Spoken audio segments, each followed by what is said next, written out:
जय जगन्नाथ बंधुगण आज आम जानिबा 20 जनवरी 2024 शनिवार दिन द्वादश राशि राशिफल विषय। एही दैनिक राशिफल चंद्रंको गोचर गणना को नहीं आधारित एवं चंद्रंको गोचर गणना आम जीवन रे बहुत प्रभाव पकई थाए। तो आसंतु सर्वप्रथमे जानिबा आजिर तिथि और राशि नक्षत्र विषय। आज होची 20 जनवरी 2024 शनिवार पौष शुक्ल पक्ष दशमी रात्र 7 घंटा 28 मिनिट गति एकादशी। आज कृतिका नक्षत्र रात्र 3 घंटा 10 मिनिट गति रोहिणी नक्षत्र। आज मेष चंद्र दिवा 8 घंटा 53 मिनिट गति वृष चंद्र। आजिर पर्वोत्सव सांब दशमी। आजिर शुभ बेला दिवा 10 घंटा 15 मिनिट रु दिवा 1 घंटा 11 मिनिट पर्यंत। आजिर सूर्योदय प्रातः 6 घंटा 34 मिनिट। आजिर सूर्यास्त संध्या 5 घंटा 35 मिनिट। आज बिछा राशि पुरुष मानक घात चंद्र एवं वृष सिंह और कन्या राशि घात वार। आज कलमी शाग खाइबा निषिद्ध। तो बंधुगण आसंतु जानिबा आजिर राशिफल विषय। ता पूर्वरु आम चैनल को जो माने नुआ करी आछंती तळे थिवा लाल रंगर सब्सक्राइब बटन को दबाई आम चैनल को सब्सक्राइब करंतु ओ पाखरे थिवा घंटी बटन को दबाई ऑल रे सिलेक्ट करंतु काहेकि ना आमे अपलोड करिथिवा प्रत्येक वीडियो रो नोटिफिकेशन सर्वप्रथमे पाई परिबे। तो प्रथमे जानिबा मेष राशि विषय। आज आपणक राशि स्थान रु द्वितीय भाव रे चंद्रदेवंको गोचर आपणक लाभ स्थिति रे वृद्धि करिब एवं आपणक बाणी रे मधुरतार प्रभाव रहिब। पत्रकारिता तथा लेखनी आदि क्षेत्र रे आपण सफलता प्राप्त करिबे। संपत्ति संबंधित विवादर समाधान हेबार संभावना रहिछि एवं आपणक सामाजिक क्षेत्रर विस्तार हेब। कार्य क्षेत्र रे लोके आपणक कार्यशैली रे प्रभावित हेबे। पारिवारिक जीवन रे जीवन साथींक सहित उत्तम समय व्यतीत करिबे तथा परिवार रे प्रेम तथा उत्साहर वातावरण रहिब। पितांक सहयोग तथा मार्गदर्शन रु आर्थिक उन्नति हेब किंतु प्रेम जीवन रे किछि मनोमालिन्य देखा देई पारे। आर्थिक क्षेत्र रे उन्नति हेब एवं धन संपत्ति वृद्धिर जोग रहिछि किंतु अनावश्यक खर्च रे नियंत्रण बजाय रखंतु। स्वास्थ्य अवस्था उत्तम अनुकूल रहिब किंतु वयस्क व्यक्तिंक अति संबंधित समस्या आपणको हैरान करिब। आज आपण भगवान श्री राधाकृष्णଙ୍କ संयुक्त उपासना करंतु शुभ फल पाइबे। वृष राशि आज चंद्रदेव आपणଙ୍କ राशि स्थान रे गोचर भ्रमण करिबे अर्थात आपणଙ୍କ व्यक्तित्व रे आकर्षण बा चमक आसीब। आपणଙ୍କ आत्मविश्वास रे वृद्धि घटिब। वाणिज्य व्यवसाय क्षेत्र रे आपणଙ୍କ द्वारा करा जायथिबा परिवर्तन आपणଙ୍କୁ सकारात्मक परिणाम प्रदान करिब एवं आपणଙ୍କ व्यवहारिक विचार पूर्वरु देखा दउथवा समस्यारु आपणଙ୍କୁ मुक्ति प्रदान करिब। समाज रे आपणଙ୍କ प्रतिष्ठा मान सम्मान वृद्धि पाइब एवं इच्छुक क्षेत्र रे उच्च शिक्षार मार्ग प्रशस्त हेब। पितांक परामर्श महत्वपूर्ण साब्यस्त हेब एवं जीवन साथींक संबंध रे प्रगाढ़ता आसीब। मातुल घर पक्षरु मध्य लाभर संभावना रहिछि। विदेशरु सुखद समाचार मिलिब एवं विवाह योग्य व्यक्तिंक पई किछि उत्तम प्रस्ताव मिलिबार संभावना रहिछि। राजकीय पक्षरु लाभ हेब एवं नुआ सरकारी अनुबंध प्राप्ति हेबार संभावना रहिछि। आर्थिक पक्ष मजबूत हेब। स्वास्थ्य अवस्था मध्यम रहिब। आज आपण निर्धन व्यक्ति को सहायता करंतु शुभ फल पाइबे। मिथुन राशि आपणक राशि द्वादश भाव रे चंद्रदेवंको गोचर कारणरू चाकरी और व्यवसाय क्षेत्र रे किछि अनावश्यक समस्या उत्पन्न हेब। सेथिपई अधिकारींक पक्षरु निज संबंधर विषय ध्यान रखंतु।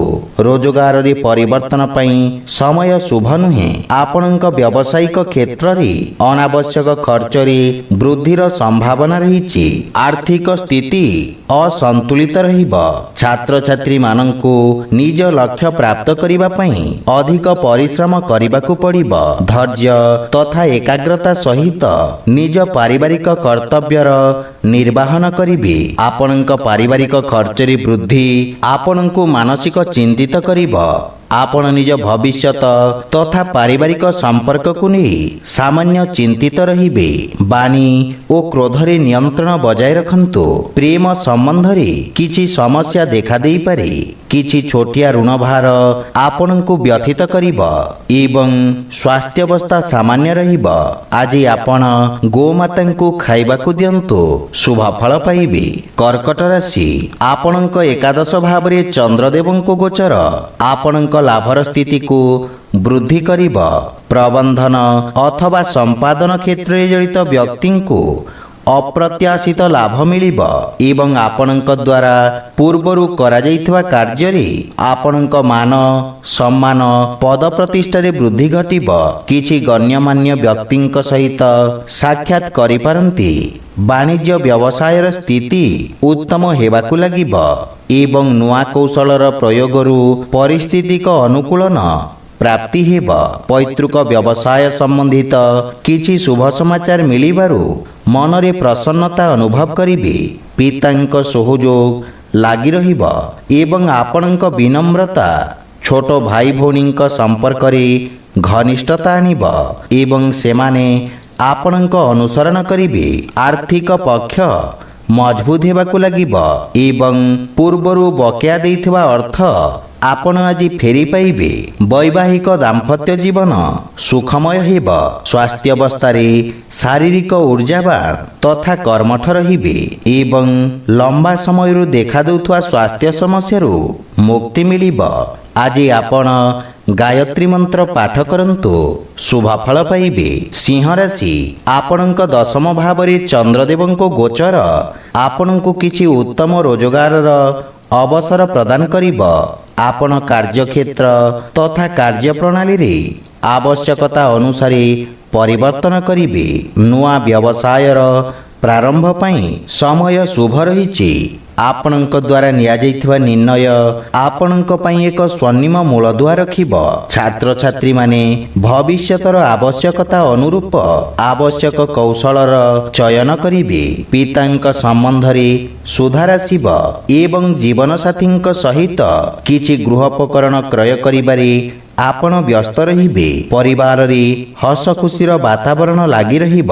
ସନ୍ତାନ ଆପଣଙ୍କ ମାର୍ଗଦର୍ଶନର ଅନୁସରଣ କରିବେ, କିନ୍ତୁ ପ୍ରେମ ଜୀବନରେ ସାବଧାନ ରୁହନ୍ତୁ, ଅନ୍ୟଥା ବାଦ ବିବାଦର ସ୍ଥିତି ଦେଖାଦେବାର ସମ୍ଭାବନା ରହିଛି। ଆର୍ଥିକ ସ୍ଥିତି ସୁଦୃଢ଼ ହେବ ଏବଂ ଆୟର ନୂଆ ସ୍ରୋତର ନିର୍ମାଣ ହେବ, କିନ୍ତୁ ଶ୍ୱାସ ସମ୍ବନ୍ଧିତ ରୋଗୀ ସ୍ୱାସ୍ଥ୍ୟାବସ୍ଥାର ବିଷୟ ଧ୍ୟାନ ରଖନ୍ତୁ। ଆଜି ଆପଣ ଓଁ ଗଂ ଗଣପତେ ନମଃ ମନ୍ତ୍ରର ଜପ କରନ୍ତୁ, ଶୁଭ ଫଳ ପାଇବେ। କନ୍ୟା ରାଶି, ଆପଣଙ୍କ ନବମ ଭାବରେ ଚନ୍ଦ୍ରଦେବଙ୍କ ଗୋଚର ଆପଣଙ୍କ ପାଇଁ ଭାଗ୍ୟବର୍ଦ୍ଧକ ରହିବ। ରୋଜଗାର କ୍ଷେତ୍ରରେ ସଫଳତା ପ୍ରାପ୍ତ କରିବେ ଏବଂ ଆପଣଙ୍କ ପରାକ୍ରମୀ ତଥା କର୍ମଠ ସ୍ୱଭାବର ପ୍ରଶଂସା ହେବ। କଳା ତଥା ମନୋରଞ୍ଜନ କ୍ଷେତ୍ରରେ ସମ୍ବନ୍ଧିତ ବ୍ୟକ୍ତିଙ୍କ ଖ୍ୟାତିର ବିସ୍ତାର ହେବ। ବିଦ୍ୟାର୍ଥୀ ଛାତ୍ରଛାତ୍ରୀମାନଙ୍କୁ ବନ୍ଧୁମିତ୍ରଙ୍କ ସହଯୋଗ ମିଳିବ ଏବଂ କାର୍ଯ୍ୟକ୍ଷେତ୍ରରେ କିଛି ସମସ୍ୟା ଦେଖାଦେଇପାରେ, କିନ୍ତୁ ଆପଣ ସମସ୍ତ ସମସ୍ୟାକୁ ସଫଳତାପୂର୍ବକ ସମାଧାନ କରିବେ। ବିଦେଶରୁ କିଛି ଶୁଭ ସମାଚାର ମିଳିବାରୁ ମନ ପ୍ରସନ୍ନ ରହିବ ଏବଂ ବଡ଼ ଭାଇଙ୍କ ବିଶେଷ ସହଯୋଗ ଆପଣଙ୍କ ଉନ୍ନତିର କାରଣ ହେବ। ପରିବାରର ସୁଖ ସମୃଦ୍ଧି ପାଇଁ ଆପଣ ବ୍ୟୟ କରିବେ। ଜୀବନସାଥୀଙ୍କ ସମ୍ପର୍କରେ ଘନିଷ୍ଠତା ଆସିବ। ପ୍ରେମ ଜୀବନରେ ନବୀନ ସମ୍ବନ୍ଧ ସ୍ଥାପିତ ହେବ ଏବଂ ଆର୍ଥିକ ସ୍ଥିତିରେ ସୁଧାର ହେବ। ଆକସ୍ମିକ ଧନଲାଭର ମଧ୍ୟ ଯୋଗ ରହିଛି। ସେୟାର ମାର୍କେଟ ଆଦି ନିବେଶରୁ ଆପଣ ଲାଭବାନ ହେବେ, କିନ୍ତୁ ସ୍ୱାସ୍ଥ୍ୟାବସ୍ଥାର ବିଷୟ ଧ୍ୟାନ ରଖନ୍ତୁ। ବିଶେଷ ରୂପରେ ହୃଦୟ ସମ୍ବନ୍ଧିତ ରୋଗୀଙ୍କୁ ସାବଧାନ ରହିବା ଉଚିତ। ଆଜି ଆପଣ ବିଷ୍ଣୁ ସହସ୍ରନାମର ପାଠ କରନ୍ତୁ, ଶୁଭ ଫଳ ପାଇବେ। ତୁଳା ରାଶି, ଆପଣଙ୍କ ରାଶି ସ୍ଥାନରୁ ଅଷ୍ଟମ ଭାବରେ ଗୋଚରରତ ଚନ୍ଦ୍ରଦେବଙ୍କ କାରଣରୁ ବ୍ୟବସାୟିକ ତଥା ରାଜକୀୟ କର ଭଳି ଖର୍ଚ୍ଚ ଆପଣଙ୍କ ଆର୍ଥିକ ସନ୍ତୁଳନକୁ ଖରାପ କରିବ ଏବଂ କିଛି ଆକସ୍ମିକ ସମସ୍ୟାର ଆପଣଙ୍କୁ ସାମ୍ନା କରିବାକୁ ପଡ଼ିବ। କାର୍ଯ୍ୟକ୍ଷେତ୍ରରେ କାର୍ଯ୍ୟର ଅଧିକତା ବା ଅସାମଞ୍ଜସ୍ୟର ସ୍ଥିତି ମାନସିକ ଚିନ୍ତାର କାରଣ ହେବ। ବିଦ୍ୟାର୍ଥୀ ଛାତ୍ରଛାତ୍ରୀମାନଙ୍କୁ ନିଜ ଲକ୍ଷ୍ୟ ପ୍ରାପ୍ତ କରିବାରେ ସଂଘର୍ଷ କରିବାକୁ ପଡ଼ିବ ଏବଂ ଭାଇ ଭଉଣୀଙ୍କ ସମ୍ପର୍କରେ ମତଭେଦ ଦେଖାଦେଇପାରେ, କିନ୍ତୁ ଜୀବନସାଥୀଙ୍କ ସହଯୋଗ ଆପଣଙ୍କ ପାଇଁ ସହାୟକ ସିଦ୍ଧ ହେବ। ପରିବାରରେ କୌଣସି ସଦସ୍ୟଙ୍କ ସହିତ ଛୋଟ ଛୋଟ କଥାରେ ମତଭେଦର ସମ୍ଭାବନା ରହିଛି। ଦୈନିକ ଦିନଚର୍ଯ୍ୟାରେ ବ୍ୟବଧାନ ଉତ୍ପନ୍ନ ହେବ, କିନ୍ତୁ ପ୍ରେମ ଜୀବନରେ ପରସ୍ପର ସମ୍ମାନ କରିବାରୁ ସମ୍ପର୍କରେ ପ୍ରଗାଢ଼ତା ଆସିବ। ଆର୍ଥିକ ସ୍ଥିତି ସାମାନ୍ୟ ରହିବ। ସେଥିପାଇଁ ଯେକୌଣସି ନିବେଶ କରିବା ପୂର୍ବରୁ ଅନୁଭବୀ ବ୍ୟକ୍ତିଙ୍କ ପରାମର୍ଶ ଅବଶ୍ୟ ନିଅନ୍ତୁ, ଅନ୍ୟଥା କ୍ଷତିର ସମ୍ଭାବନା ରହିଛି। ରୋଗ, ବିଷ ଓ ଶତ୍ରୁ ପ୍ରତି ସାବଧାନ ରୁହନ୍ତୁ। ଆଜି ଆପଣ ପକ୍ଷୀଙ୍କୁ ଦାନା ଖାଇବାକୁ ଦିଅନ୍ତୁ, ଶୁଭ ଫଳ ପାଇବେ। ବିଛା ରାଶି, ଆପଣଙ୍କ ରାଶି ସ୍ଥାନରୁ ସପ୍ତମ ଭାବରେ ଚନ୍ଦ୍ରଦେବଙ୍କ ଗୋଚର ଆପଣଙ୍କ କାର୍ଯ୍ୟକ୍ଷେତ୍ରରେ କୌଣସି ମହିଳା ସହଭାଗୀଙ୍କ ସହଯୋଗରୁ ସମସ୍ୟା ଦୂର ହେବ। ସରକାରୀ କ୍ଷେତ୍ର, ଓକିଲାତି ତଥା ଜନସମ୍ପର୍କ ସମ୍ବନ୍ଧିତ ବ୍ୟକ୍ତିଙ୍କୁ ବିଶେଷ ଲାଭ ମିଳିବ।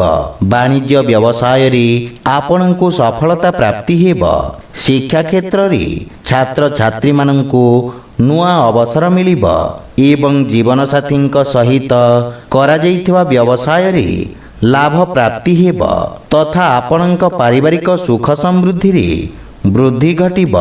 ପରିବାର ସଦସ୍ୟଙ୍କ ପୂର୍ଣ୍ଣ ସହଯୋଗ ମିଳିବ ଏବଂ ମାତାପିତାଙ୍କ ଆଶୀର୍ବାଦ ତଥା ମାର୍ଗଦର୍ଶନରୁ ଆପଣ ଲାଭବାନ ହେବେ। ପ୍ରେମ ସମ୍ବନ୍ଧରେ ସ୍ଥାୟିତ୍ୱ ପ୍ରାପ୍ତି ହେବ। ଦୈନିକ ରୋଜଗାରରୁ ଅତିରିକ୍ତ ଆୟର ନୂଆ ସ୍ରୋତ ବିକଶିତ ହେବ। ବାଣିଜ୍ୟ ବ୍ୟବସାୟରେ ନୂଆ ନିବେଶର ସନ୍ଧାନରେ ଆପଣ ସଫଳ ହେବେ, କିନ୍ତୁ ତ୍ୱଚା ସମ୍ବନ୍ଧିତ ରୋଗ ପ୍ରତି ସାବଧାନ ରୁହନ୍ତୁ।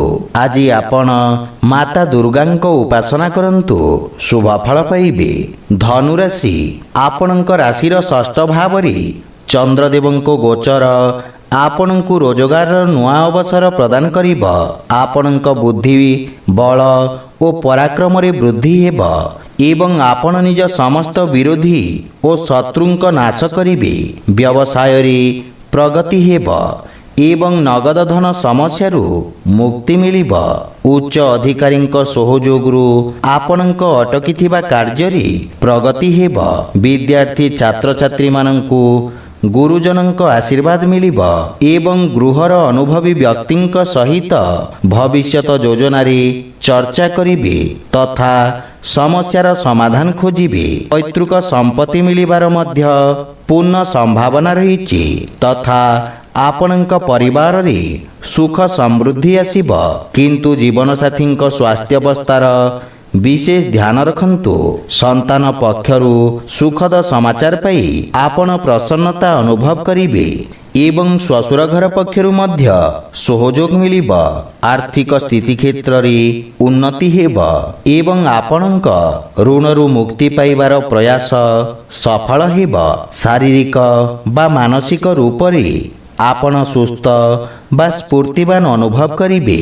ଆଜି ଆପଣ ଗୋପାଳ ସହସ୍ର ନାମର ପାଠ କରନ୍ତୁ, ଶୁଭ ଫଳ ପାଇବେ।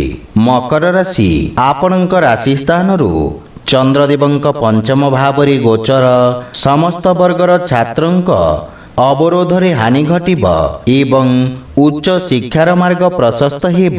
ସୃଜନାତ୍ମକ କ୍ଷେତ୍ରରେ ଜଡ଼ିତ ବ୍ୟକ୍ତିଙ୍କ ପାଇଁ ଏହି ସମୟ ବିଶେଷ ଫଳଦାୟକ ସିଦ୍ଧ ହେବ। ରୋଜଗାର କ୍ଷେତ୍ରରେ ଆପଣଙ୍କୁ ନିଜ କୌଶଳ ପ୍ରଦର୍ଶିତ କରିବାର ଅବସର ମିଳିବ ଏବଂ ଉଚ୍ଚ ଅଧିକାରୀ ବର୍ଗଙ୍କ ପକ୍ଷରୁ ଆପଣଙ୍କୁ ପ୍ରୋତ୍ସାହନ ମିଳିବ। ସମାଜ କଲ୍ୟାଣକାରୀ କାର୍ଯ୍ୟରେ ଜଡ଼ିତ ବ୍ୟକ୍ତି ଯଶ ପ୍ରାପ୍ତ କରିବେ, କିନ୍ତୁ ପାରିବାରିକ ଜୀବନରେ ଜୀବନସାଥୀଙ୍କ ସହିତ ନିଜ ସମ୍ପର୍କର ଧ୍ୟାନ ରଖନ୍ତୁ ଏବଂ ଅନାବଶ୍ୟକ ବାଦ ବିବାଦରୁ ଦୂରେଇ ରୁହନ୍ତୁ। ବାଣୀରେ ସଂଯମତା ରଖିବା କାରଣରୁ ମାନସିକ ଚିନ୍ତାରୁ ମୁକ୍ତି ମିଳିବ। ବଡ଼ ଭାଇ ଭଉଣୀଙ୍କ ସହଯୋଗ ଲାଗି ରହିବ ଏବଂ ପରିବାର ସଦସ୍ୟଙ୍କ ସହିତ ଆପଣ ମଧୁର ସମୟ ବ୍ୟତୀତ କରିବେ। ଆର୍ଥିକ ସମସ୍ୟାରେ ସୁଧାର ହେବ ଏବଂ କାର୍ଯ୍ୟରେ ପ୍ରଗତି ହେବ ତଥା ଆର୍ଥିକ ଲାଭର ମାର୍ଗ ପ୍ରଶସ୍ତ ହେବ। ଧ୍ୟାନ ତଥା ଯୋଗ ମାଧ୍ୟମରେ ଆପଣଙ୍କ ସୃଜନାତ୍ମକ କ୍ଷମତାର ବିକାଶ ହେବ ତଥା ମାନସିକ ଶାନ୍ତି ମିଳିବ। ଆଜି ଆପଣ ହନୁମାନ ଚାଳିଶା ପାଠ କରନ୍ତୁ, ଶୁଭ ଫଳ ପାଇବେ। କୁମ୍ଭ ରାଶି, ଆପଣଙ୍କ ରାଶିରୁ ଚତୁର୍ଥ ଭାବରେ ଚନ୍ଦ୍ରଦେବଙ୍କ ଗୋଚର ଆପଣଙ୍କ ବ୍ୟବସାୟ କ୍ଷେତ୍ରରେ ସମସ୍ୟା ଉତ୍ପନ୍ନ କରିବ। ସହକର୍ମୀ ଆପଣଙ୍କ ପ୍ରତି ଈର୍ଷା ପରାୟଣ ହୋଇ ଆପଣଙ୍କ ବିରୁଦ୍ଧରେ ଷଡ଼ଯନ୍ତ୍ର କରିପାରନ୍ତି, ଯାହା ଆପଣଙ୍କ ପାଇଁ କ୍ଷତିଦାୟକ ସିଦ୍ଧ ହେବ। ରାଜକୀୟ ସେବାରେ ଜଡ଼ିତ ବ୍ୟକ୍ତିଙ୍କୁ ଅଧିକ ସାବଧାନ ରହିବା ଉଚିତ। ବିଦ୍ୟାର୍ଥୀ ଛାତ୍ରଛାତ୍ରୀମାନଙ୍କ ପାଇଁ ସମୟ ସାମାନ୍ୟ ସଂଘର୍ଷପୂର୍ଣ୍ଣ ରହିବ ଏବଂ ସଫଳତା ପାଇବା ପାଇଁ ଅଧିକ ପରିଶ୍ରମ କରିବାକୁ ପଡ଼ିବ। ପାରିବାରିକ ଜୀବନରେ କିଛି ଅନାୟାସ କାରଣରୁ ପାରିବାରିକ ସୁଖରେ ହାନି ଘଟିବ ତଥା ଆପଣଙ୍କ ଖର୍ଚ୍ଚରେ ବୃଦ୍ଧି ହେବ। ଦାମ୍ପତ୍ୟ ଜୀବନରେ ପରସ୍ପର ମଧ୍ୟରେ ଭୁଲ ବୁଝାମଣା ଦେଖାଦେଇପାରେ, ସେଥିପାଇଁ ଛୋଟ ଛୋଟ କଥାକୁ ଧ୍ୟାନରେ ରଖନ୍ତୁ, ଅନ୍ୟଥା ମନୋମାଳିନ୍ୟର ସମ୍ଭାବନା ରହିଛି। କିନ୍ତୁ ପ୍ରେମ ଜୀବନରେ କିଛି ମଧୁର କ୍ଷଣ ପ୍ରାପ୍ତି ହେବ। ଆର୍ଥିକ କ୍ଷେତ୍ରରେ ଅର୍ଥ ଦେବା ନେବାରୁ ଆପଣଙ୍କୁ ସାବଧାନ ରହିବା ଉଚିତ, ଅନ୍ୟଥା ଆର୍ଥିକ କ୍ଷତିର ସମ୍ଭାବନା ରହିଛି ଏବଂ ମାତାଙ୍କ ସ୍ୱାସ୍ଥ୍ୟାବସ୍ଥାର ବିଶେଷ ଧ୍ୟାନ ରଖନ୍ତୁ। ଆଜି ଆପଣ ବଜରଙ୍ଗ ବାଣ ପାଠ କରନ୍ତୁ, ଶୁଭ ଫଳ ପାଇବେ। ମୀନ ରାଶି, ଆପଣଙ୍କ ତୃତୀୟ ଭାବରେ ଚନ୍ଦ୍ରଦେବଙ୍କ ଗୋଚର ଆପଣଙ୍କ ଯଶ ତଥା ମାନ ସମ୍ମାନରେ ବୃଦ୍ଧି କରିବ। ଧାର୍ମିକ କାର୍ଯ୍ୟରେ ଆପଣ ଭାଗ ନେଇପାରନ୍ତି, ଲୋକେ ଆପଣଙ୍କ କାର୍ଯ୍ୟର ପ୍ରଶଂସା କରିବେ। ରାଜନୀତି ସମ୍ବନ୍ଧିତ ବ୍ୟକ୍ତିଙ୍କ ବର୍ଚସ୍ୱ ତଥା ପରାକ୍ରମରେ ବୃଦ୍ଧି ହେବ। ଆପଣଙ୍କ ଦ୍ୱାରା କରାଯାଇଥିବା ସମାଜ ସେବା କାର୍ଯ୍ୟ ପ୍ରୋତ୍ସାହନ ମିଳିବ। ରୋଜଗାର କ୍ଷେତ୍ରରେ ଆପଣ ସମସ୍ତ କାର୍ଯ୍ୟକୁ ନିଜ ଅନୁଭବ ଦ୍ୱାରା ସଫଳତାପୂର୍ବକ ସମ୍ପନ୍ନ କରିବେ। ବ୍ୟବସାୟୀ ବର୍ଗଙ୍କ ପାଇଁ ସମୟ ଉତ୍ତମ ଅନୁକୂଳ ରହିଛି ଏବଂ ଜୀବନସାଥୀଙ୍କ ସମ୍ପର୍କରେ ସୁଧାର ଆସିବ ତଥା ଆପଣଙ୍କ ସମ୍ମାନରେ ବୃଦ୍ଧି ପାଇବ। ପରିବାରରେ ହସ ଖୁସିର ବାତାବରଣ ଲାଗି ରହିବ। ଭାଇଙ୍କ ପକ୍ଷରୁ ବିଶେଷ ସହଯୋଗ ମିଳିବ। କାର୍ଯ୍ୟ ବ୍ୟସ୍ତତା ମଧ୍ୟରେ ଆପଣ ପ୍ରେମ ଜୀବନ ପାଇଁ ସମୟ ବାହାର କରିବେ, ଯାହାଫଳରେ ମନରେ ପ୍ରସନ୍ନତାର ଭାବ ରହିବ। ଏହା ସହିତ ଆର୍ଥିକ ଉନ୍ନତି ହେବାକୁ ଲାଗିବ। ଭବିଷ୍ୟତ ପାଇଁ ଆପଣ କିଛି ସଞ୍ଚିତ ଯୋଜନାରେ ନିବେଶ କରିବେ। ସ୍ୱାସ୍ଥ୍ୟାବସ୍ଥା ଉତ୍ତମ ଅନୁକୂଳ ରହିବ।